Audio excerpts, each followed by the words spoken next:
Everybody seated? I'm Claudine Close, President of Historic Red Hook.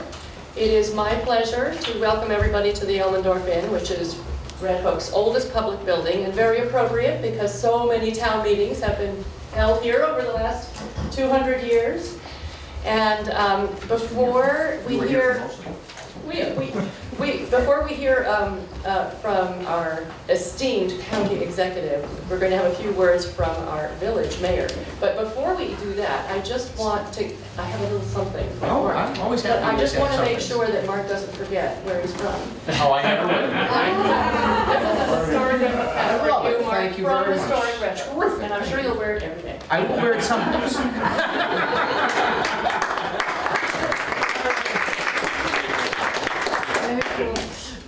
I'll come forward. Greetings, folks. Thanks, and welcome to Red Hook, our great village and the historic Elmendorf Inn. Looking over my shoulder, we were talking before, 2020, it's got a nice ring to it, doesn't it? And doing some math, I think this place is essentially built around, 1760, so 260 years later. So we have our thoroughly modern county executive who we welcome, and our striving and vibrant village down the road, a half a block or two. So when you're done, maybe you can go down there and visit and do a little business with the village. But we work very closely with the county and with the historic folks, and we see county historian Will Tatum and his people back there. And Mark, that's been a great hire, I'll tell you, because that's really energized the north end of our village. It's really his work and the historic Red Hook folks. It's been something really magical going on here, so that was a great time. And, but we do welcome all of you and our county executive. We work closely together, and we're all holding our COVID-19 spray pens here. We were yesterday hard at work, working and coordinating what the county is going to do for us in conjunction with World Health and CDC and the State Health Department. But Mark takes his job seriously and done very good work. And welcome, Mark. Thank you.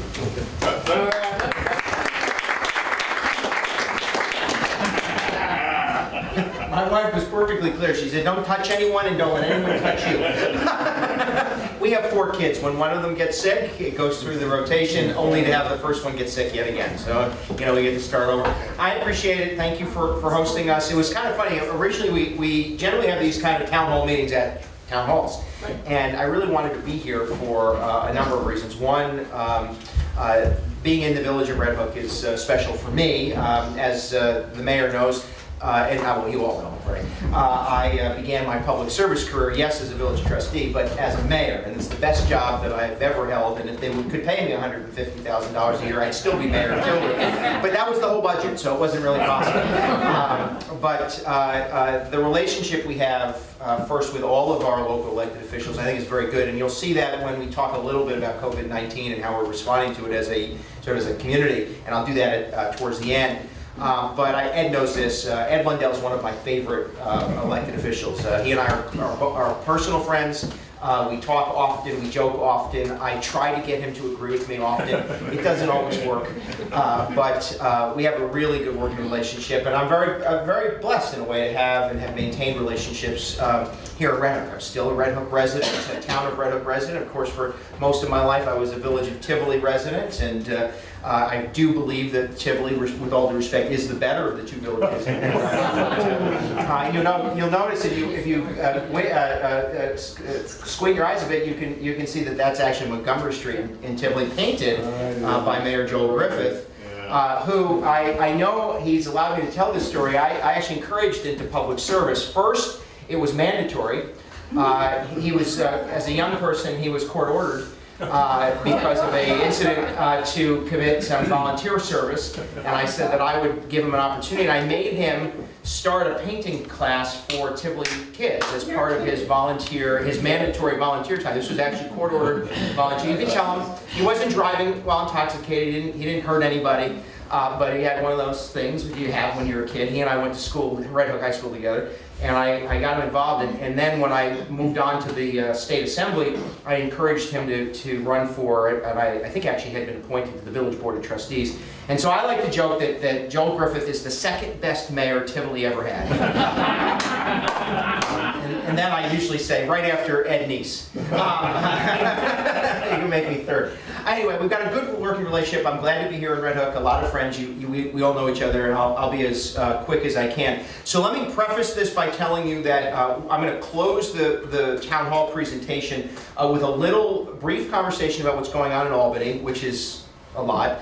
None of it good for county governments, but nevertheless, and then end with a brief presentation and take some questions on everything, but on COVID-19 and what you ought to be aware of, concerned about. I will say up front, it is neither good to overreact nor underreact to what is truly a health concern, and I'll explain a little bit of what we know and how we're addressing it.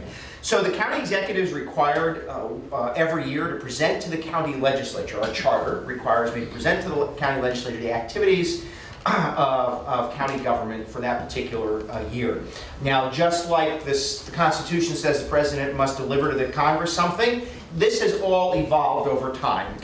All county executives across the state, all 18 of us, ultimately over time deliver a state of the county address. So I did that several weeks ago to 400 of my closest friends at the Culinary Institute of America, which hosts this annually, and sort of laid out what challenges we wanted to confront and some of the issues that we are going to face together in 2020. Let me note another person that I like, but second to Ed Blundell, is Robert McKeon, who just came in, the supervisor of the town. Actually, in fairness, he's more like seventh after Ed Blundell, but you know, I have to put there are 8 total. There are 8 mayors of villages. They all rank above you except one, and he knows who he is. Thank you for being here tonight. So, as part of my effort in sort of reaching back to where I began as a village elected official, we decided early on, and this was in 2012, that I'd deliver the State of the County address, but more importantly, host a series of town hall meetings. And actually, in the last 8 years, I've held over 110 town hall meetings throughout Dutchess County. In fact, one town hall meeting had one person attend, and I spoke to her for as long as she wanted. But the point being that it's always been clear to me that government officials have to do more to reach out and be with the people they serve. And really, in many ways, you were joking about a teacher. In many ways, the job, in particular of an executive, is about educating, right? It's as much about managing the government and responding to community needs as it is educating, so that we all understand where we are. And I think that as a county government, we've done relatively good reaching out and including people in our decision making and communication. And if you are not getting enough information from Dutchess County government, this is my time to tell you that you can visit dutchessny.gov is the county's website, dutchessny.gov. We want you to sign up for something called Dutchess Delivery. It's like constant contact for county government. The good news is that you pick the bits of information you want to receive. So if, for instance, you're of Mr. Close's stature, you may want information only about the Office for the Aging. I thought you were going to say sheep. But if you're more in line with Mr. Miglarelli, we do send out from time to time information about apples and pears and other agricultural activity. But you sign up for the information you want, and the only time that we would override your request is in case of emergency. For instance, we are pushing out, at this point, once a week, updated information regarding COVID-19. So it would be an opportunity for you to get regular information. Visit dutchessny.gov and sign up for Dutchess Delivery. So, Ed's right, 2020 is a pretty cool way of starting off. We're going to look out to the new year, our vision for 2020. What I want to offer to you is that we're moving into this particular year from a financial perspective with the highest bond rating of any county in the state of New York. Why is that important? The proper fiscal management has provided for us, so good, solid fiscal management has provided for us the ability, one, when we borrow money, to borrow at a lower interest rate. Higher the bond rating, lower the interest rate. In fact, we just went out to bond on a series of projects, and we just were confirmed a new interest rate that actually is $1 million less than we had projected for 2020 because of the high bond rating. That bond rating is sort of our security. It also is a message to investors and employers, generally larger ones, that you're a safe bet. And in fact, if you look across the country where there are communities that have very low bond ratings, or even, for instance, the city of Poughkeepsie, which was on the verge of junk bond status, employers chose not to make investments in those communities because there just wasn't the stability. But what the New York State Comptroller's Office has identified, what the individual bond raters have identified, and what ultimately those who buy our bonds have identified is that Dutchess County, for the last 8 years, has had a solid fiscal record. We are financially secure, and that is reflected in that AA plus bond rating. Now, we've been able to manage the sort of onslaught of state mandated expenditures. I'll talk a little bit about that later. And really the demands on county government over these last 8 years by really controlling spending. Annualized spending increases of 1.7%, which is very conservative for government. And because of that, we've been able to provide 6 consecutive years of property tax levy cuts. Now we recognize, and you know this too, county government represents about 11% of your property tax bill. So I could eliminate your entire county tax bill and you probably wouldn't notice it because you would only see your school tax or perhaps your town village tax depending on it. Although in order it's school, generally it's village, sorry Ed, but that's a higher demand and a smaller tax base. Town, county, town. Depends on, well, in other towns it is, but it depends on where you are. It could be county is the next or town is the next and then county. In our case, we represent about 11% of your total tax bill. And we've been cutting the county tax levy each of these last 6 years. This year, the largest property tax levy reduction in 20 years, a little over $1 million. My position is if I don't need the money, we give it back to you. If I do need the money, I have a town hall meeting and explain why we need the money. But at the end of the day, we've been able to properly manage and ultimately reduce the county's tax burden. Now that's a product also of a substantial amount of investment. Admittedly, this last week, we're a little bit concerned about the economic outlook, although things may be stabilizing, we hope. But I can tell you that today there's nearly $6 billion worth of economic activity underway in Dutchess County. And that, by the way, is from northern Dutchess, the tip of northern Dutchess to the tip of Paulding. From a massive $700 million investment at Vassar Brothers Medical Center to the expansion of farm and equestrian activities in eastern Dutchess to anything over $1 million. The sake manufacturer in Hyde Park, we can go on, but nearly $6 billion.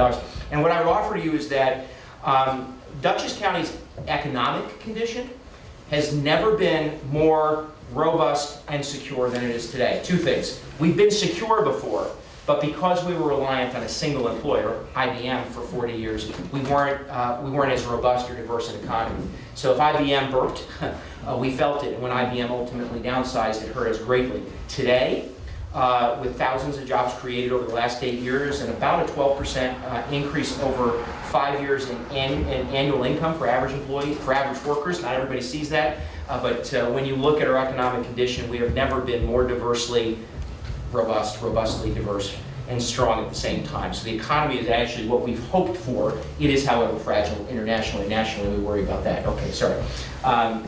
This is my first. So what ends up happening in the first town hall meeting is I talk more than I should on each of the slides, and then I figure out the things I don't need to say. So I apologize. I'm going to torture you with more words than you need. Listen, there are dozens upon dozens of issues that we have to face as a county. I will tell you, most of what we do, you probably don't even recognize as a county government responsibility, but it's everything from managing a county jail, providing mental health and behavioral health services, to social services, mandated medicated services. In the state of New York, county governments become that sort of regional entity. Come on in. No, it's quite all right. In fact, you're going to now take over. Okay. Yes. Supporting home stability. We're in the housing. Thank you. This is the housing slide. I don't know how, but he's doing it somehow. Yes, that's right. Thank you. Well, actually, I just put you in charge. So county governments in the state of New York become sort of the middle person. We're responsible for a lot of mandated services that you may or may not rely on, and those traditional services like highway plowing and park maintenance and what have you.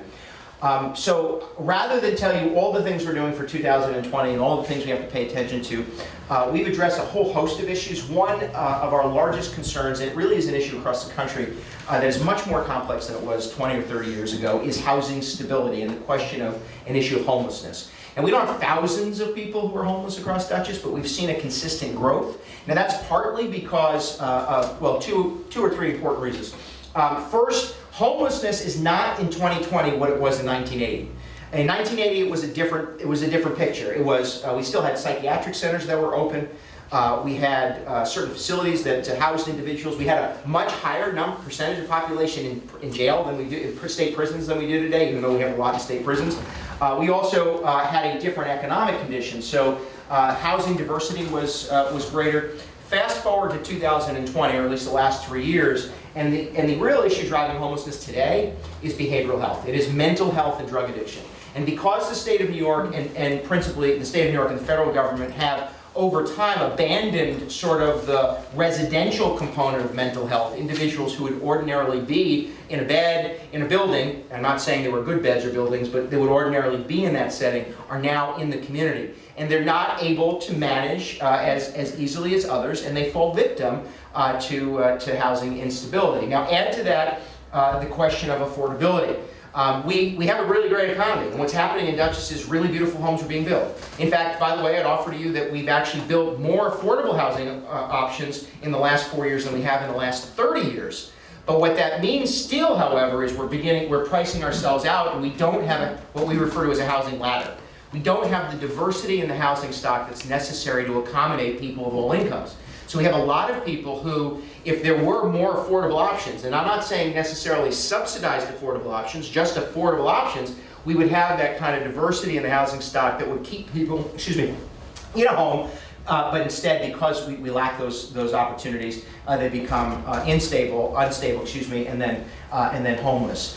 So the fact is that what we've seen in the last several years is the length of homelessness increasing, not necessarily the numbers of human beings or individuals, and also the demographics. Traditionally it was sort of traditionally middle-aged men, but it's become much more of a diverse population, families and young people without housing opportunities. So we intend in 2020 to confront it head on. And that means we're going to have to do some big things that we believe will work. But they also will be costly, and we think though, however, over time, and I'll explain how, we can actually drive down both dependency on social services, which will be not only beneficial to the individual, but cost savings to us, but also economically will help people transition back into a position of having stability in their home. So number one, the goal is this concept of simply supporting home stability. That means that on any given day, some percentage of our population is one paycheck away, or one lack of paycheck away, from being homeless. And so they may live in a low rent apartment. There may be a landlord that is very patient with that individual. In fact, many landlords don't even want to chase the person out, but obviously you can't have somebody living in your house without paying rent, or living in your apartment without paying rent. So we provide support. It's decentralized, meaning we fund the Catholic Charities, we fund Hudson River Housing, we fund other legal services in Hudson Valley to provide assistance. We believe that by centralizing that in a single point of contact, a one-stop shop, if you will, we can provide the help necessary in a much more integrated way. Why? Because many times people will go to one agency and it'll take weeks or months to figure out if the other agency is the right one. And it's just the nature of a decentralized system. Some communities just they put it all under their government roof. I don't think that's the most effective way to do it. So relying on these not-for-profits and partners makes sense, but we want to centralize them in a single help center, if you will, and then provide that help. And the help is also not only for the individual, which is, let's talk about financial planning. Let's see if we have opportunities within your own budget to strengthen where you are. It could also be, you clearly qualify for social service assistance, short-term or temporary assistance. We want to make sure that you have that support so that we can get you then to perhaps workforce training so that you can then re-enter the workforce and be much more stable. It could be all of that to saying to the landlord who wants to be helpful, here are the steps that you can take to ensure that you're not being forced to go forward with eviction. And we have those services by centralizing them in a single place, a single point of contact. We believe that will be exceptionally helpful, and then we can kind of coordinate and address the lack of coordination at times among those agencies. Transition planning and reentry. It's in the state of New York, if you're incarcerated and you're released from the state prison, not a county jail, different things. If you're released from a state prison and you don't have a home, what do you think the state of New York should do with you? You would think that the state of New York would work out a transition plan, would contact the local support services, and we would work on a plan to get you to some housing, whether it's a shelter or transitional housing, or maybe it's a family member. Not in the state of New York. They are, individuals are dropped off at the Department of Social Services. In fact, they actually just open the door and say, go inside here. We've had people come at 4:45 out of prison, no plan of any kind, and here you are. The same is true to some extent with hospitals, that there are individuals who lack certain means. We open the door, we let them out of the emergency room, and they're on their own. That is not helpful, and it's not healthy. And what you find is in those situations, these individuals end up costing society a heck of a lot more money because we're all scrambling to catch up. So first, we've been very successful in getting our hospital community, healthcare community, New Vance and Mid-Hudson Regional, to work with us on reentry planning, number one. So we're going to be working, they have already agreed that we're going to work on these planning process. So if I know that somebody's going to be out of the hospital in a week, we're going to work on that individual and make sure that there's a plan, hopefully to connect them with some family member or housing independence, secondarily to give them the support they need. The state is a different beast. So we've said we want to work with our state legislators on reentry planning. We think we'll make some progress, but if we have to, we're going to litigate. Because at this point, it is not healthy for the community or the individual to simply open the door and say, here, you go figure it out. So our goal is to really strengthen the reentry planning. Number three, New York State, as I'm sure you can imagine, is terribly inefficient when it comes to temporary housing. We can only get state assistance for temporary housing. That means that this is in a setting where you might be receiving certain services, you're there for under a year, and within that period of time we're supposed to work with you to transition you to a home. New York State will only reimburse the county if we put people in hotels and motels, which makes absolutely no sense. So we spend $2 million a year housing individuals in motels across Dutchess County, mostly centralized in Hyde Park and Poughkeepsie, where we don't have the ability to provide coordinated services. It's really a ridiculous scenario. Now, we can begin to transition someplace else. That means we have to find places and do it, but we'd have to do it without any state support. So number one, we're asking the state legislature to change this. I mean, if they're paying for us to put people in hotels and motels, we'd like to actually have that credit follow the person, no matter where it is. So that we can try to create housing stability, identify housing opportunities where we can help people kind of stabilize themselves, maybe work with friendly landlords where we can assist. The other is we want to centralize.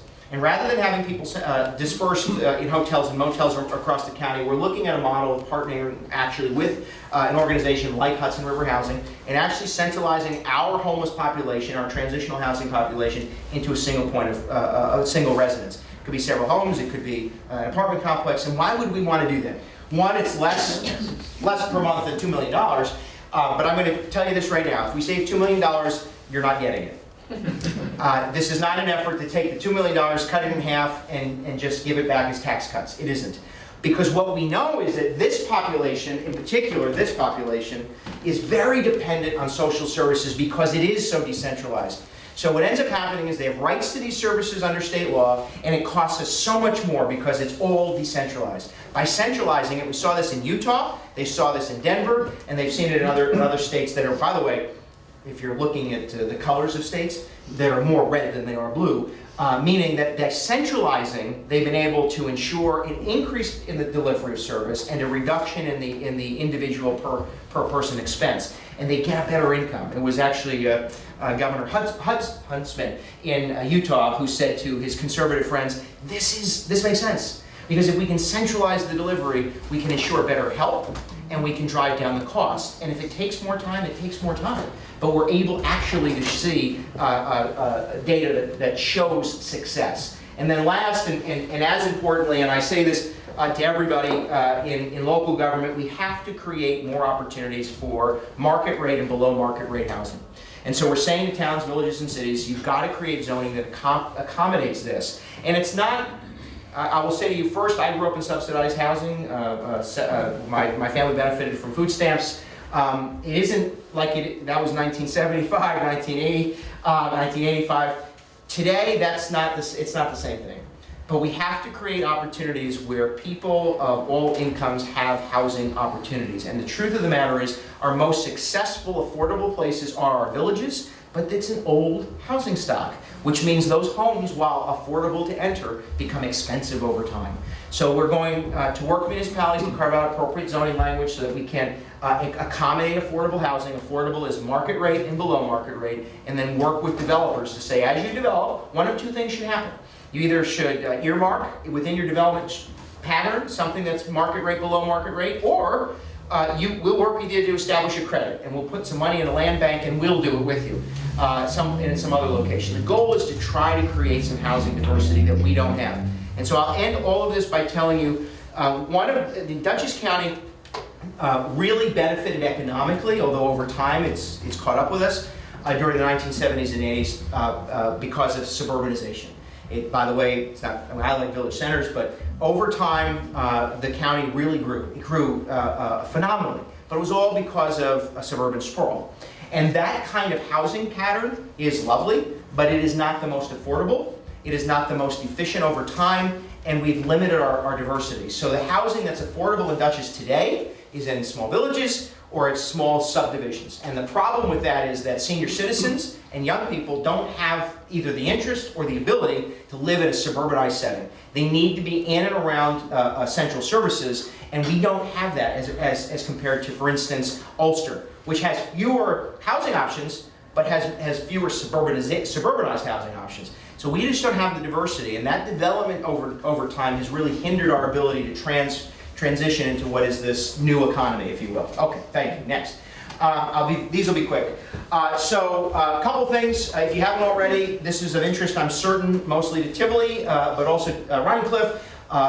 We have been fighting to ensure Hudson River access, Hudson River cleanup. Last week, we led a multi-county effort to file litigation against the EPA to demand that they demand the full, complete cleanup of the Hudson River. This isn't pie in the sky. There were standards established by the EPA dozens of years ago, and this EPA has decided that GE doesn't need to meet those standards. We just want the standards met. It's not going to be pristine water. We know that it's been contaminated. But there is an opportunity to restore the Hudson River to at least the health standard that we established 30 years ago, and we're holding them accountable.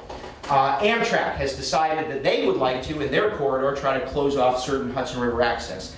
That was objected to by the communities from Rhinebeck to Rensselaer County. We're working with Scenic Hudson, HudsonRiverAccess.org. The state has demanded the Amtrak slow down, develop a Hudson River access plan, and Scenic Hudson is the agent that has been asked to organize this effort. So if you have a chance, visit HudsonRiverAccess.org, offer your comments, because we do not want the unnecessary blocking off of the Hudson River, both for economic, cultural, and environmental reasons. Second to the Hudson River, we have a number of tributaries throughout Dutchess County, all waterways that are of some critical importance. The Wappinger Creek watershed, it's kind of funny, but most elected officials in this area know it. But think about this. This is the Wappinger Creek. That's the Wappinger Creek watershed, meaning that is the area of the mass, throughout Dutchess County that recharges this single waterway. We have two others of similar significance, the 10-mile river in this area of eastern Dutchess. But nevertheless, what we're seeing is contaminations grow. Now, it's not, you're not going to turn green because you drink the water, but it's agricultural contamination, it's runoff from roadways, and we have to do a better job at trying to maintain at least the condition of these waterways, in part because they affect the Hudson River and the ecology of the Hudson River, but also we rely on these waterways for drinking water. So the county is going to be much more aggressive in working with the Wappinger Creek watershed and all these communities to establish standards, to work with them as we preserve open space. Dutchess County has protected 5,000 acres of farmland and open space throughout Dutchess. But what we know is that farming does have an impact on waterways, and if we're going to preserve the property by buying development rights, we want to work with farmers and landowners to create buffers and protections of particular waterways. So we're going to give priority to that so that we use the tool we have to kind of assist in watershed protection. Regional approach, just like anything else, there are very few things that stop at municipal boundaries, water source protection being one of them. Convened last week a working meeting with the Ulster County Executive. Ulster and Dutchess have agreed to kind of work on a plan to address watershed protection, Hudson River protection between the two counties, and then work on some tools that we can apply and use within our communities. And then lastly, we were the first Greenway Compact community in the state of New York, which is a basic set of development guidelines. We're going to be adding a watershed component so that municipalities have sort of a document that they can point to look at and use to inform their decision making. Okay. Sorry about this. I like parks. That's it. Dutchess County has a series of county parks. Some of them you likely know. Wilcox, of course, is a Dutchess County park in Milan. We try not to tell people outside of Northern Dutchess that it's there, but it is. Actually, it's kind of funny. If you go there on a holiday, you'll see folks from Beacon and Poughkeepsie, principally lower income individuals who are finding their way to Wilcox Park as sort of the vacation, the getaway. So these parks become central places for so many people. So we have Wilcox Park, Bowden Park, Quiet Cove, which I'll mention. One of my favorite parks is Quiet Cove, and the other is Dutchess Stadium for two different reasons. Dutchess Stadium is a kind of 5,000 people in one place at one time. I'm like, it's like a moth to a flame, and I show up. And then, of course, our rail trails, the Dutchess Rail Trail, the Harlem Valley Rail Trail. So, 2020 will represent the largest expansion of county parks in 50 years. These projects are top among them.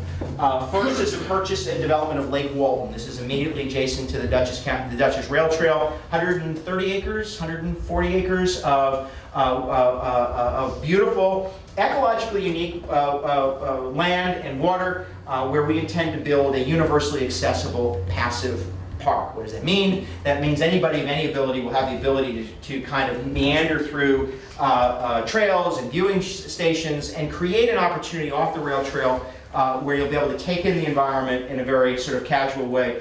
I will tell you, and it's kind of funny, the only universally accessible park that's like it, at least between New Jersey and Maine, is one that you make visit often. It's called Central Park. It is a universally accessible park. This is not as big, but if you take out the rink and the zoo and just focus on the natural environment of Central Park, that's a universally passive park, and that's the kind of thing that we're going to take advantage of. Already existing much of the trail beds and what have you, we just need to build them into something that's universally accessible. Very exciting. Second of the projects, if you've ever visited Quiet Cove, beautiful spot along the river just north of Marist College. It is actually a quiet cove on the Hudson River, one of our really successful parks. We completed phase 1 and phase 2 years ago. We have to finish it, and what that means is additional parking on the river side of the tracks. It means some additional parking, trails and pedestrian and bike access. Also kayak and canoe launch and rentals and that sort of thing. We want to finish that project, be done with it. And then the last of our park expansion came to us as an opportunity. CSX, who is a horribly difficult business to do business with. I hope that they don't watch. This is Panda or school? Panda. I hope they don't watch Panda, but if they do, they'll be upset. There's just a difficult business. One day they said, hey, how would you like our old rail beds in Poughkeepsie? We've been trying to do this for years. And we said, fine, we'll take them. Scenic Hudson purchased the rail beds and transferred the property to us. It's a series of former rail line beds in and around the city and town of Poughkeepsie that connect to the Dutchess Rail Trail. We now have ownership of. We're going to develop what we're currently referring to as our city trail. We want a better name than that, but High Line was already taken. So it's more like the Low Line, but that didn't sound good either. So we're working to develop a city trail system. It's a linear park in and throughout the city of Poughkeepsie. Again, very exciting. For us, every town and village has their own special park, but our county parks are sort of they're an expression of us as a broader community. We don't want to replace local parks. We're sort of the more regional park, and each of these provides a different kind of benefit to folks. And what I'd offer to you is that in many ways parks define our sense of place, and as a community and certainly as a government that isn't as finite, if you will, as a village. These become our expression of who we are. What's next? Okay, last two things. I threw this one in, and I apologize that it says governor at the top, but sadly, this is what we've been dealing with over the last several weeks. I usually do do we have the money? We don't have a dollar anymore, right? I used to hand out this little dollar bill, and I would explain to people that 70% of the Dutchess County budget is state-imposed mandated spending. And then I would tell you that 70% of the property tax levy is state-imposed state-mandated spending. And then I would say 70 cents of every dollar you pay to us in property taxes goes to support state-imposed spending. The state of New York forces more statewide spending onto local government than any state in America. We pay, all of the counties combined in New York State for Medicaid alone, pay 3 times more per year for Medicaid than every county in America. Get that. And listen, it's the nature of the way the state works. We made some progress several years ago. I was in the state legislature. We adopted a Medicaid cap. New York would say, this is it. We won't shift any more than $44 million in Medicaid costs onto you every year. They shifted other things onto us, but at the very least, we were able to freeze the Medicaid cap. Interestingly enough, it was the governor who proposed the Medicaid cap. And I will tell you, I served on the committee that helped draft the language. I was one of the people that, kind of ironic, if you think about it, one of the people that was advocating for this on his behalf. And in exchange for that Medicaid cap, he agreed, wanted a property tax cap. Robert and I remember those fights all those years ago. The property tax cap is not the most effective way to control property taxes, but nevertheless, Medicaid cap, property tax cap, got both. The governor got what he wanted, slow down the property tax rate. Annualized property tax increases were about 8% a year for 20 or 30 years. Now that's every 6 or 7 years, doubling, is that about right? So the property tax cap slowed that to statewide average of I think 1.8, maybe 2% now, that's it. So he got what he wanted. Well, the problem was that the state of New York, when they did the Medicaid cap and the property tax cap, we all, to go back to that very first slide, you don't have to, but go back to that very first slide, county governments made a lot of really difficult fiscal decisions. It's how we have a AA+ bond rating. State of New York, when it came to Medicaid, didn't do that. What they did was simply accept that they were going to take on new costs and they were going to deal with the problem when it became a problem. Raise the minimum wage, you can support that all you wish, I'm fine, that's the decision the state made, but they didn't even accommodate the fact that by imposing a $15 an hour minimum wage meant that the services they were paying for started to increase in cost. You would think that you'd pay for the thing that you implemented, didn't plan for that. And over time, as New York State ages and population shifts, long-term health care becomes a larger cost supported by Medicaid. Add to that the ACA, Obamacare. Again, not a political statement. New York State chose to take on and expand Medicaid to accommodate Obamacare. All fine, but they didn't make a single financial decision that allowed them to take on the cost over the long term. So in 2018, there was a guy who was running for governor. He said that we're going to be looking at an $8 billion budget deficit, and we have to deal with it. In fact, that guy used to joke, geez, I feel bad for the next guy. And so guess what happens? Last December, the state of New York says, oh, we have a budget deficit, like it's some surprise. And $4 billion of the $6 billion budget deficit is in Medicaid because they didn't take the steps necessary to control it. Now, in his defense, the problem with a Medicaid deficit is for every dollar that he has to save, he really has to save $1.50. Why? Because if he cuts $1, he loses 50 cents in state federal aid. So it's really not a $4 billion budget deficit in Medicaid, it's a $6 billion budget deficit because every time we cut back, we lose also then the federal aid that matches it. And that has compounded. And so his answer to that, instead of, I was criticized early on in my term for having to make some financial decisions. What he's decided to do is to eliminate the Medicaid cap and simply shift the growth back to local governments. There is no justification for it, there just isn't. And the only reason I add this slide is not to be partisan or political. I was on a call today with Mayor de Blasio and several county executives of all political parties. We're all in the same boat. His proposal is going to cost Dutchess County $9.5 million. It'll be the largest shift in state spending in 50 years. We undo all of the savings that we've seen in the last 4 years. And so this is troubling. The city of New York, it's going to cost them $1 billion. And again, I'm not talking about the value or the benefit of the program. I believe actually in the services Medicaid provides. You could do it more effectively, certainly, but the services are important. So I add this to your list of things to be concerned about because if the state legislature approves this, and they don't want to, I can promise you they don't want to, but unless we tell them it's a bad idea, they may be forced to do it. And so I really would encourage you to reach out to Assemblyman Cahill, Senator Serino. They're very supportive. No question, Assemblymember Barrett, very supportive. They do not support this, but they do need to hear from us. And so I just want you to know how bad it is because we've gone from a place where we've been able to kind of consistently plan over the course of time to something that will go absolutely sideways very quickly. And here's the other thing, and I'll stop on this one. The state of New York controls the program. It is the state of New York's Medicaid program. They establish the criteria, they establish the guidelines, they approve our determination of eligibility. And then they tell us what our rate is. I don't have access to the data, I don't have access to the information, I don't have access to who signs up, except that if they come through our door, we sign them up. I don't trust that the state of New York isn't going to wake up one day and say, oh, guess what? Instead of 9 million, it's 10 million because you've had more growth in your community. We don't have any way of proving them right or wrong.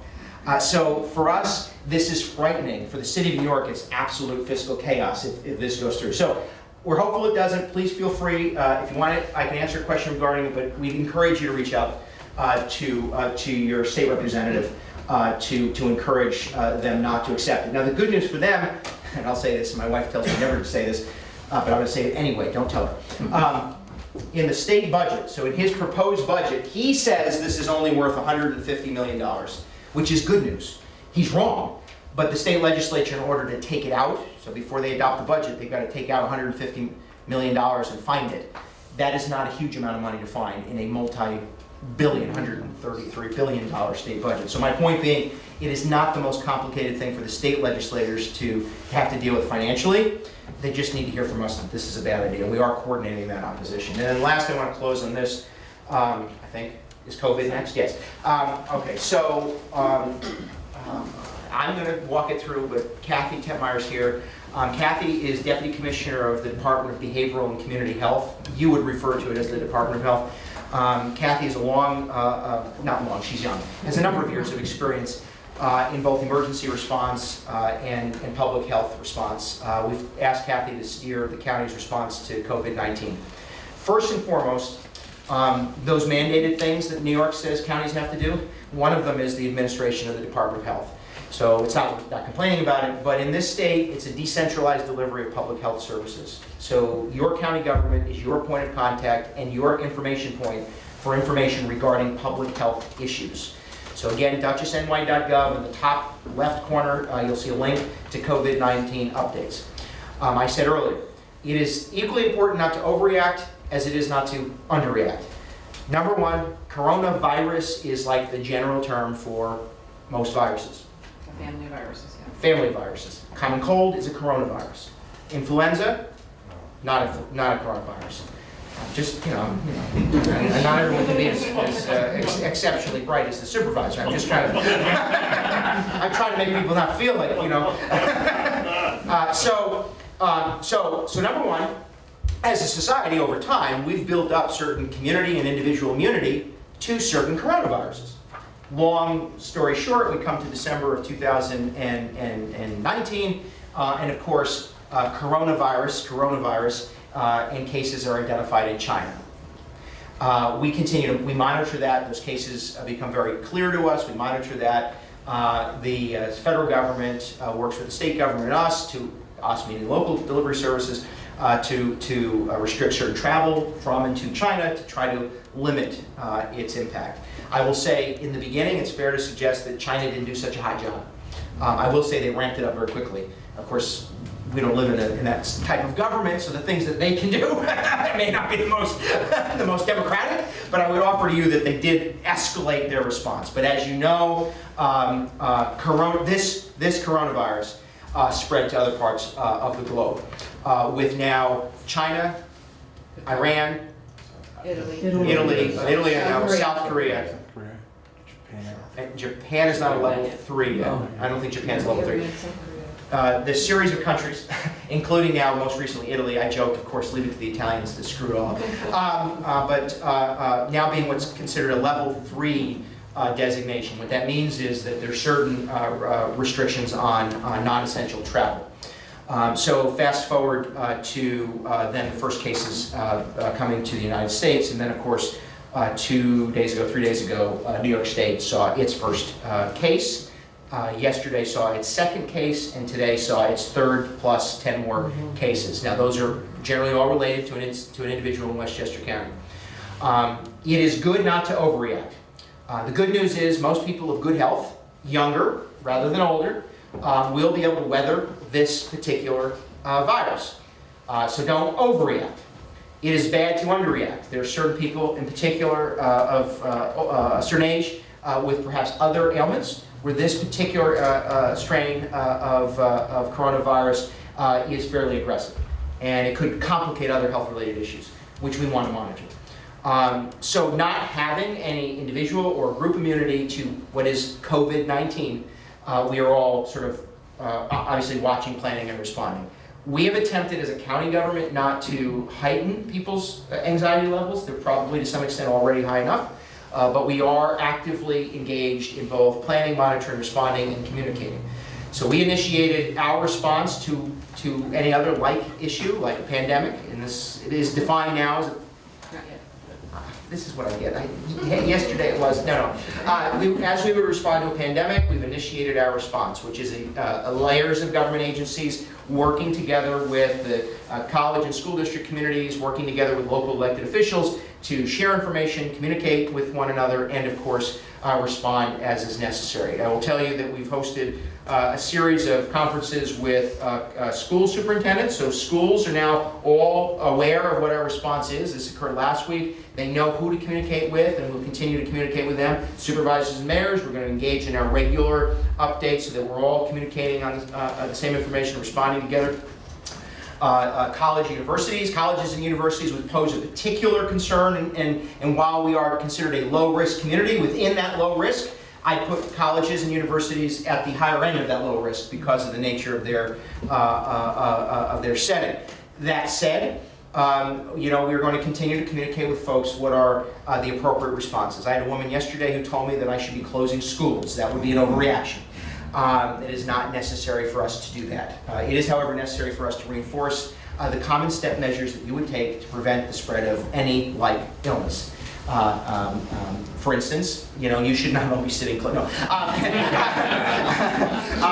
As with anything else, if you know somebody is exhibiting certain symptoms, or you're dealing with an individual you know might be ill in some way, you want to keep your distance. Social distance is appropriate. You also want to be sure that you're washing your hands regularly. And while there are certain people who would like to walk around in medical masks, they are not terribly effective or useful unless, in fact, you are sick. And even then, we don't want you wandering around with them. Most people are not prepared to manage what they call N95. What is it called? N95. An N95 this mask. Physicians, doctors, folks who know how to use them are fitted appropriately. That's useful, but this particular strain is not going to, wandering around with it unless you absolutely know that you have it, this is not going to be helpful to you. So don't go out to the grocery store and buy 100 of them. If you'd like one at the house just to make you feel better, feel free. But the goal here is to be aware of when we know there are incidents and cases and respond to them. We had 13 individuals who were identified as at risk, meaning they traveled to other locations that would put them in a position of perhaps contracting the illness. They were under self-isolation. This is generally voluntary. However, in our county, we monitor. So we had 13 individuals who were in self-isolation for 2 weeks. This particular strand, you should see the symptoms if you have them within 2 to 14 days. You should see the symptoms within 2 to 14 days. And so these individuals are self-isolating for 14 days. Do we have any left? We had 2 yesterday. So they're off. What's that? They're off in 2 days. They're off in 2 days. So we have 2 people still left in self-isolation. That is not, by our definition, quarantine. By her definition it is, but not by general public definition. So self-isolation for 2 weeks. We monitor, the health department monitors, and then we release them from that requirement at the end of the 14 days. If an individual is identified to have contracted COVID-19, the health department would be notified, and we respond by requiring we would call it a quarantine, meaning you would be totally isolated under monitor for the duration of the illness. That said, make sure that I have this. The process is this. If you feel that you have some ailment that may seem like COVID-19, first think to yourself, have I traveled anywhere where I may have caught this? Have I come into contact with anybody who may have? Think through these questions first. Second, do not rush to the doctor's office unless, of course, you absolutely feel you must. But we strongly encourage you to do one important thing. Pick up the phone and call your physician. The healthcare community throughout the nation, and certainly within this county, we have a conference call with most of the larger healthcare providers on Friday. We'll have a series of questions. They'll screen with you, and we'll identify logically whether or not you're susceptible or may have been susceptible to contracting COVID-19. Number one, make the phone call. They'll walk you through it. If there's a belief that you came into contact with somebody who had, or you have contracted COVID-19, that your healthcare provider is going to say, unless it's an emergency, I'm going to contact the Dutchess County Department of Behavioral and Community Health. and they are going to come visit you. That is the preference. We come to you. We can do this on a case-by-case basis unless it becomes too large of a population. We do the screening with you. That way, you're not contaminating or transmitting the disease in any particular way. We come to you. Unless it's an emergency. So you're Mr. Close's age and stature. That's the only person I can poke fun at. I know that I can get away with it. And you maybe you're dealing with respiratory problems, and you're really having you have this thing come on you, and you feel like this is an emergency. It is proper to call 911. 911 dispatchers are prepared to screen those questions and determine if it's flu-like symptoms, determine if it's COVID-19-like symptoms, and if it is, we will dispatch through our protocols the proper emergency response crew, along with the public health department, who will come to you in the hopes of screening you before you enter a hospital, because entering a hospital is not our preferred place if you are dealing with COVID-19 outside of having some other co-occurring illness or some issue of distress. So again, you call your doctor first, they'll ask you a few questions. You feel it's an emergency, you dial 911, they'll ask you a few questions, and then they will determine with you whether or not you have to be seen by the Department of Health. Did I miss? I just want to one clarification, Please do, go ahead. especially since it's being taped. If you call 911 because you really feel ill, if you are very ill, the ambulance is going to take you to the hospital because you need treatment. And then we will get notified. Our dispatch center is going to call the health department, the hospital. They're not going to leave you there with a heart attack. Right, I just wanted to, You're right. I'm assuming people know that, but I want to be really clear. If you're ill and you need to go to the hospital, you're going to go to the hospital. The hospital is prepared to handle, infectious diseases. They're a hospital. Other than that, I got it almost right. My first time publicly, and I got it nearly right. So beyond that, we're monitoring. We're working with both state and federal agencies to respond. I would encourage you to certainly use social media to communicate in a nice, friendly way. But Dr. Facebook does not exist. So if you have questions regarding COVID-19, the best and most appropriate thing for you to do in Dutchess County is visit dutchessny.gov. The information we have some of it is ours, but most of it is CDC, World Health Organization, New York State Department of Health. Our goal is to provide consistent, accurate information so that you have it. Again, good to not overreact, good not to underreact, and then always feel free to reach out if you've got questions regarding it. And with that, I'd be happy to take some questions on anything I've discussed or anything that's on your mind. Or go home now. Questions? Well, since you don't have a question, Mark, I would just add... You didn't give him time. Well, no, there'll be plenty of time. For the folks in Red Hook, if you want information like this, you should sign up at redhook.org. We have, as of 2 years ago, a notification feature. Dutchess County has something similar in Dutchess Delivery, and you can be sent information by email or by text related to this topic. In fact, if you've already signed up, you will notice that you have an email in your box right now with all the relevant links to both the county, the state Department of Health, and CDC on this issue. So we thank the county for organizing and coordinating not only tonight's presentation on the budget, but also this important topic that has a lot of anxiety out in our community. Thank you. And as I said, the supervisors and mayors with us are coordinating, at this point, weekly updates. If there's a need to advance that, we'll be doing them more regularly. For us, it's like responding to any other emergency, a little different, but we would ordinarily in an emergency have regular communication with supervisors and mayors to coordinate our response. This will be over a prolonged period of time. Well, I think the technique that you... I like that I know you were asked a question even though you didn't raise your hand. I was able to sense it. It was that deep voice. You really, what you described, you really need to get out to the general public, any way possible. Yeah, yeah. Because a lot of the smaller communities don't have local newspapers anymore. And a lot of people may not utilize social media. Yeah. So you need to get that information out anyway. Possible. You will see more and more communication. The department is working on a, what we'll refer to as a PowerPoint, but it's a series of slides that give you sort of step-by-step information along with some community outreach. There'll be a lot more information sharing. We recognize that social media is not the only way people communicate, but it is one of those ways.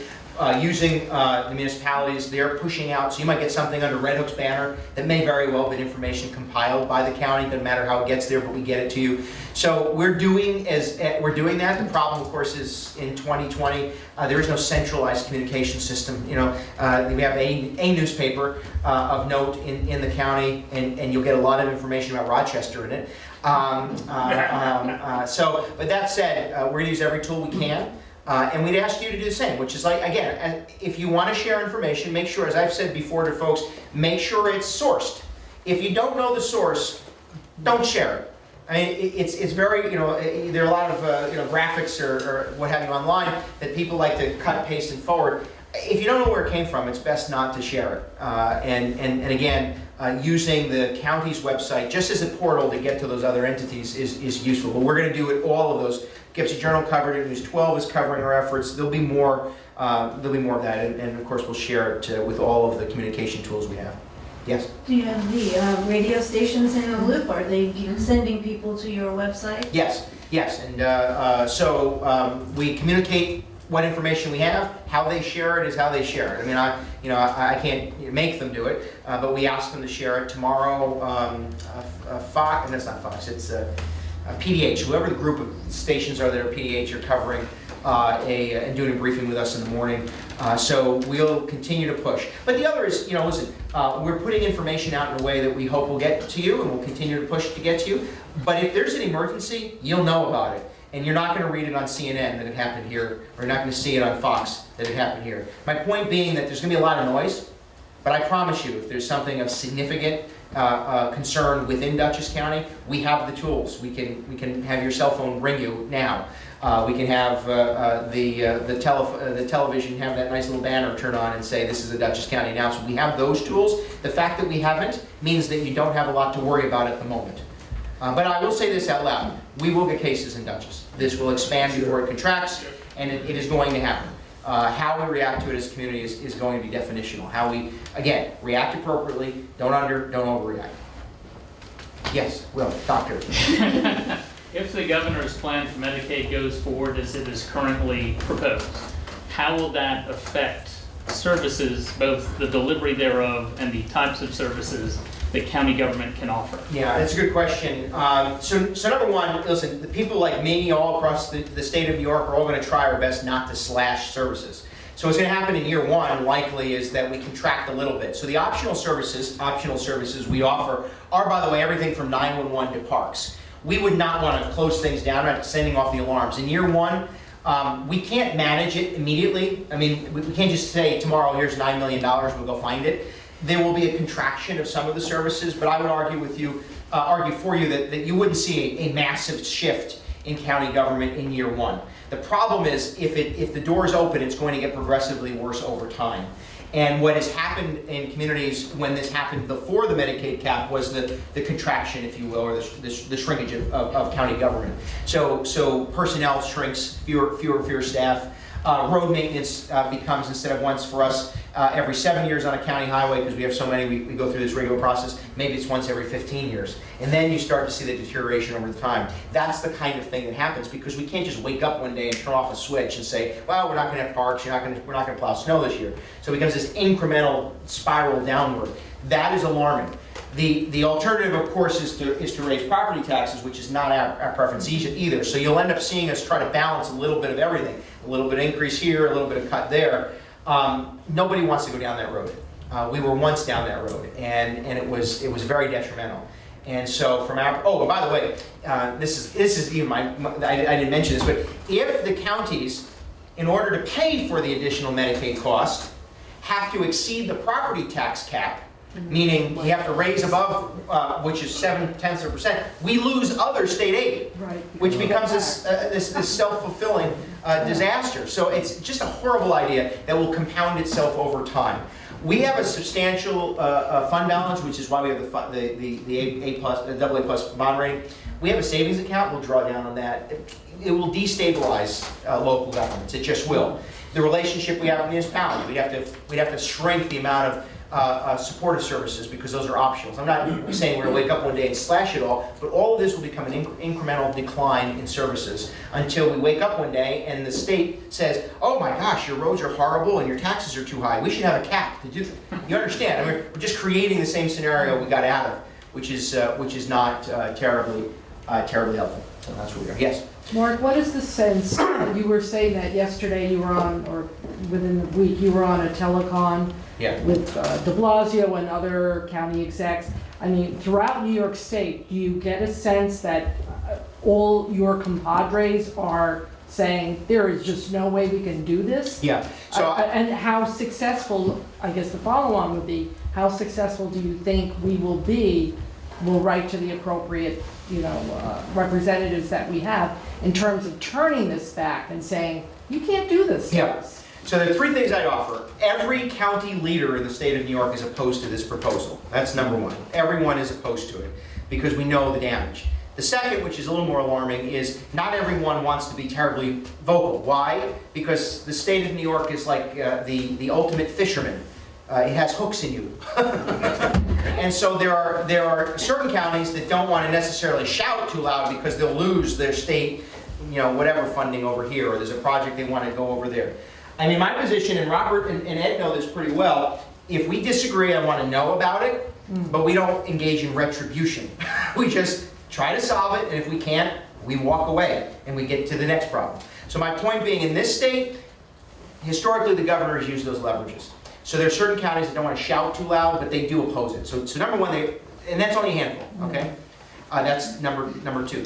Number three, it's 2020, and in case you don't know this, it is an election year. And not just for president. It is every congressional member, and in this state, every state legislator. Now is a brilliant time to reach out to state legislators. They do not want to do this in an election year. Mostly because all of us, all the counties, we release our budgets 1 month before election day. And as the Democrat county executive in Erie County said to his legislators, you really don't want me releasing a budget with the state legislature property tax increase. Because, the governor's Medicaid property tax increase. And it's not a threat, it's just a reality that they have to face. So now is a good time, this is a good year. I believe that no one in the state legislature wants to do this. I think they just need to hear from us. And so we've all agreed we're going to educate and talk a little bit about it. But it's dialing the entire, all the progress we have made, and you could argue what progress, but financially, the counties have been stabilized. We've actually done relatively well across the state. You see municipalities actually see bond rating increases. This is good, because they made the tough choices. Albany did not. Okay. And I don't blame the state legislature. Legislators don't manage government. You have an executive at all these, if the budget goes bad, you're not going to call up Legislator Munn and say, how dare you? You're going to tell me, what did you do wrong? And so my position is that we all have to push back on this so that legislators have the knowledge that we'll support them. And I will also say, in a nonpartisan way, that means if you happen to be a Republican and your legislator's a Democrat, and they want to fight for you, you should let them know you're with them, and vice versa. Sure. Because it is very necessary they understand that we're all concerned about this together. Other questions? Thank you. You're welcome. Anyone else? Oh, yes, sir. Two things. Thank you. Oh, you're not nearly as old as I am. I'm not as old as, it's okay. I want to thank you as a former rider on the Henrik Hudson 440 from Grand Central up to Rhine Cliff. The parking lot at Rhine Cliff has been paved. Yeah, what a novel. There's more to come. So Rhine Cliff, the Amtrak said that they don't pay taxes, which they don't. Rhinebeck has a water and sewer fee that they levied, and Amtrak said we don't pay that either.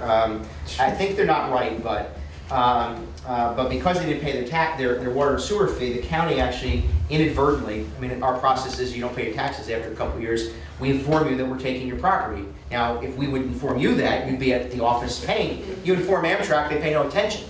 And the next thing you know, we own the Amtrak station. Well, we finally unraveled all of that.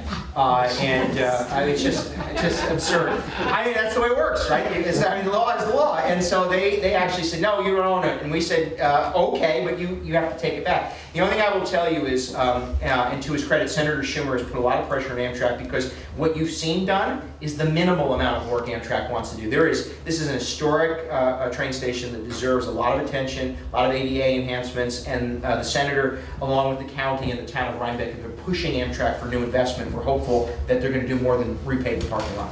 Well, that was my second point, you just stole it. But I that's apologize. okay. You're smarter than I am. No, just quicker. I just want to smart aleck. Your brother called me a smart ass. Same difference. You get an A++. Anyway, your commitment and the county's commitment to the history and the traditions and the culture that we share of people, place, and time. And there's no better venue, in my view, than the Elmendorf Inn to thank you and Brad, and for your commitment through county historian and everybody else. We really appreciate Dutchess County's adherence to what makes us the best place in the world. Thank you. You're welcome. Yes. Well, I have one quick question, switching to young people. We were at a meeting recently. Where you had 2 county reps talking about your Path to Promise. Oh, good, yes. Can you just say a few words about what your goal is? Yeah, so one of the things we do both by mandate and choice is provide services to young people. Principally, we either are doing intervention early on, meaning preschool age, we have certain responsibilities, or we're dealing with children with potential, what we would refer to more at-risk youth. And so over the course of the last 2 years, we've done a catalog of every youth development service that's offered by anybody, anywhere in Dutchess County. And the reason we wanted to do that in part was because we spend a lot of money without knowing necessarily if we're getting the outcomes. And there are a lot of duplicative services that we want to be able to say, hey, listen, you should be coordinating, maybe consolidating. So our goal has been, number one, to do that sort of inventory, which we have. And then use the data we collected as a tool to influence policymaking so that we can actually affect the progress of young people. And so what we identified in this Path to Promise, and I don't know if it's online, I think it's online, if you go to the county website, it's there. We've identified development stages in a young person's life, pre-birth to 19, or I should say cradle to job, and then we've identified the kind of influencers that if you had every tool at your resource, these are the things you would need at each development stage to be successful. There are kids that have a lot of one and not enough of another, and too few of too many, too little, too many. And so the idea has been to say to all of the entities that provide youth-related services, let's coordinate that and deliver it in an effective way so we can identify, again, using data as our driver, where do we have the most need? Maybe in Eastern Dutchess there's an enormous nutritional need, that kids aren't getting access to good quality food. So maybe instead of broadly delivering those services, we direct quality nutrition to them. Maybe in Red Hook, it's pre-K services, and for some reason, we just don't have that level of investment, and therefore when kids are entering into kindergarten, they're not as prepared. So let's focus our resources around pre-K here. So using the data we've collected, being very effective in how we invest dollars with the hopes of tracking and ultimately, obviously, achieving success so that every child has at least the tools they need to be on equal footing at that starting line. We can't everybody's going to be influenced over time, and everyone has their lives to live, but our goal is to ensure that we at least prepare everyone for equality of opportunity.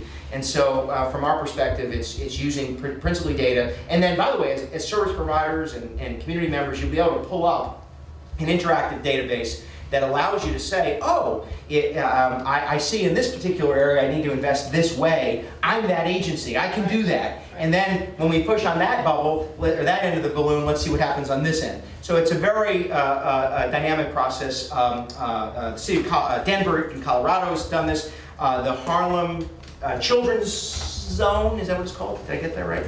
Harlem Children's Investment Zone is another dynamic, sort of similar model where they've identified the tools needed and then just start to invest them effectively. Yeah. Thank you. Other questions by anyone? Okay, so Yes. I want to say one thing. I'm a member of the Northern Dutchess Community Coalition. We've been meeting in the community center for Yes, years. I'm very familiar. Yeah, we've had our staff And we just participate. got a grant through the federal government working with CAPE to bring some of the services and hold them in the community center. So we meet every fourth Wednesday of the month at the community center. Yes. To help with the opioid crisis. Right, I know that's you've actually- been big I'll on end on that. that. I'll end on that, and to tell you that first, opioid and opioid addiction remains probably the public health crisis of our lifetime. It has affected every age, every class, every race, color, creed, every income level, every household has been affected in some ways. And when the chairperson of the Fed says one of the challenges for the national economy is the burden being placed on employers and employees who are dealing with addiction, you realize that even those that pay no attention to social service related issues are aware that this is a massive, massive problem that's taking far too many lives. Now I will tell you, for the first time in 14 years? First time in 14 years, Dutchess County has seen a decrease in opioid related deaths. Now, I am not going to be the person who celebrates that. I'll leave that to other people because we still have had too many people die. But what we are seeing is at least a trend. The county's investment in drug addiction and mental health services is perhaps the most comprehensive any county in America. And all I mean by that is we're not always right. We don't always get it exactly right. But we use and have more tools at our disposal than any place in the country, because from everything from training law enforcement on how to identify those dealing with mental health issues or drug addiction, to our 24/7 helpline, to our 24/7 walk-in center. You can walk right into the stabilization center, receive services, to the outreach we've done with Narcan training and what have you. I can tell you that knowing what other counties do in New York, and I visited all of them twice, I can tell you what we do is more comprehensive than nearly any place in this state. And I know, based on what we know, that we're offering more services than any place in the country. We need people to use the tools. So I'm going to end by telling you my analogy, and that is that Dutchess has all of these tools, and we are available. If you or someone you know is dealing with an addiction or mental health issue, behavioral health issue, you should reach out to our helpline. You can call or text 845-485-9700, 845-485-9700. Even if it's, I came home and my husband got laid off, and I noticed the pill bottle, the bottle of painkillers is open, and I don't know how to talk to him about it. They'll give you support services. You're a teenager who maybe is being picked on in school and has decided that cutting yourself is the way you want to deal with that. You can walk through our services and our trauma care, and we'll be there with you to work with you. You could be an individual dealing with addiction problems yourself, and we don't ask any questions. Other than if you have insurance, we'll take it. If you don't, we provide you the service anyway. 24/7, because we know the value, and it is making a difference. So 845-485-9700. My dad is a brilliant mechanic. My stepdad, he was a great mechanic, and if ever you had a car problem, you would take your car to my dad. And in his house, in his garage, are tools, and they are scattered everywhere. They're dirty, they're greasy, and they're everywhere. And if you asked him, please, I need some repair, he would know exactly where the tool was, he would get it, and he would use it. He was hopeful with me. If you come to my garage, I have a lot of tools. In fact, you'll know that I have a lot of tools because they are clearly displayed in perfect order. Very, very clean. In fact, some of them actually have a line around them, so when I pull them off the wall, I know where they go back. If I pull them off the wall. What's the difference between my garage and my dad's garage? He uses the tools. I look at the tools. Now, admittedly, I can change the oil and change the tire. The tools we have to deal with addiction, same analogy. Some of us have them all dirtied up, and we're using them. Some of us are putting them into practice. Some of us don't ever hesitate and don't say, you know, I know my nephew's been dealing with that addiction problem, and I wish he would just set himself straight. Listen, addiction's an illness. And mental wellness is an illness, not choice. Nobody woke up and said, I want to be an addict or I want to deal with schizophrenia. It is an illness. And so breaking through the stigma associated with that and saying we've got the tool here and trying to use it is the most effective tool we've got. In saving someone's life, you are more effective in helping your neighbor, friend, family member than anyone else, because just making that outreach is help. The second step is actually using the tools, not complaining about them. I can't tell you how many times I go somewhere and they say, yeah, but we don't do. Listen, if we don't do it, tell us. I'm happy to buy a new tool. But in the meantime, use the tools we have. And tell us how you use those tools and whether or not they're effectively helping. And so make good use of them. .usny.gov, 845-485-9700. Use those tools. And then as we evolve in combating the problem, perhaps some of them won't be dirty anymore. And perhaps we'll have to buy a few new ones. But my point being that you are the most effective help that we have in combating the problem. Because the people who love you will listen to you. Some of them won't like to. Some of them will be dealing with illness, mental health, or addiction, and they won't want to hear a single word you say. Keep saying it, because it may be the one thing that provides them a little bit of hope to wake up the next morning and to try again. And that might be the day that we get them. And what I will also say to you is, if you haven't yet trained on Narcan, Ann is here from the Department of Behavioral and Community Health. You're still good. So if you want to hang around, she'll Narcan train you. In effect, no, not today. Not today, but we'll talk to you about it. You can get trained on Narcan. It's an effective tool to respond to those who are dealing with opioid-related issues, overdose. And what I will absolutely end by telling you is that there are a number of people who everywhere I go say, yeah, well, how many times do we have to do Narcan? How many times do we have to do that? How many times are they going to call 911? How many times am I going to have to respond? How many times are you going to give them that? As many times as it takes. As many times as it takes. And I've said this to ambulance drivers and to police officers. We don't ask anyone else, how many heart attacks are you going to have before I don't have to come here anymore? And so from our perspective, we save lives. And we're going to continue to try to do that as often and as constantly as is necessary. So I just would ask you to be helpful in that fight. There's a lot of people suffering. There's a lot of families have been broken apart across this country. We're not going to solve it all ourselves, but we can be effective in being helpful. So thank you, ladies and gentlemen.